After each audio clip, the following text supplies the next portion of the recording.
கடந்த சட்டப்பேரவை தேர்தலுக்கு பின் அதிமுகவில் நடக்கும் அதிரடி திருப்பங்களும் மாற்றுக் கட்சியை நோக்கி படையெடுக்கும் போக்கும், திடீர் ராஜினாமாக்களும், அனல் பறக்கும் குற்றச்சாட்டுகளும் இனி கட்சி என்ன ஆகுமோ என்ற கேள்வியை எழுப்பியுள்ளது.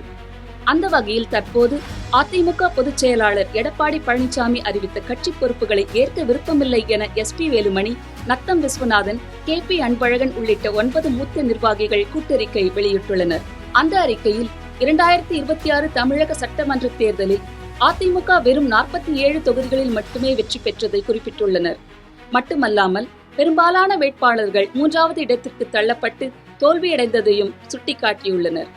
தேர்தலுக்கு பிறகு திமுகவுடன் இணைந்து ஆட்சி அமைக்க எடுத்த முடிவே இந்த நிலைக்கு காரணம் என்றும், எதிர்க்கட்சியாக செயல்பட்டிருந்தால் இந்த சூழல் உருவாகி இருக்காது என்றும் அவர்கள் குற்றம் சாட்டியுள்ளனர். தேர்தலுக்கு பிறகு கட்சியை வலுப்படுத்தும் நோக்கில் 47 MLA-க்களில் 25 பேர் திமுக எதிர்ப்பில் தீவிரமாக உள்ள தமிழக வெற்றிக் கழகத்தை ஆதரித்ததாகவும், பின்னர் சமரச முயற்சிகளின் அடிப்படையில் தகுதி நீக்க கடிதங்கள் திரும்ப பெறப்பட்டதாகவும் தெரிவித்துள்ளனர்.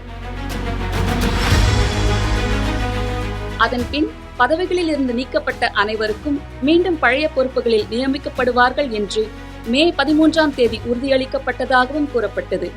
ஆனால் அந்த வாக்குறுதி நிறைவேற்றப்படவில்லை. மேலும் CV சண்முகம் உள்ளிட்ட பல முக்கிய நிர்வாகிகளுக்கு உரிய பொறுப்புகள் வழங்கப்படவில்லை என்றும், மாவட்ட செயலாளர்கள் பலரும் மீண்டும் நியமிக்கப்படாதது கட்சியினரிடையே அதிருப்தியை ஏற்படுத்தியுள்ளதாகவும் தெரிவிக்கப்பட்டுள்ளது.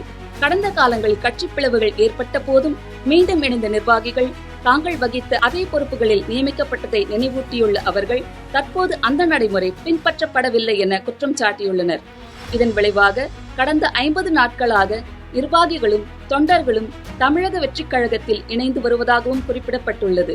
எனவே எடப்பாடி பழனிசாமி வழங்கிய புதிய கட்சி பொறுப்புகளை ஏற்க முடியாத சூழல் உருவாகியுள்ளதாக தெரிவிக்கின்றனர். இருப்பினும் அதிமுக உறுப்பினர்களாக தொடர்ந்து செயல்படுவோம் என்றும் அந்த 9 நிர்வாகிகள் கூட்டறிக்கையில் கூறியுள்ளனர்.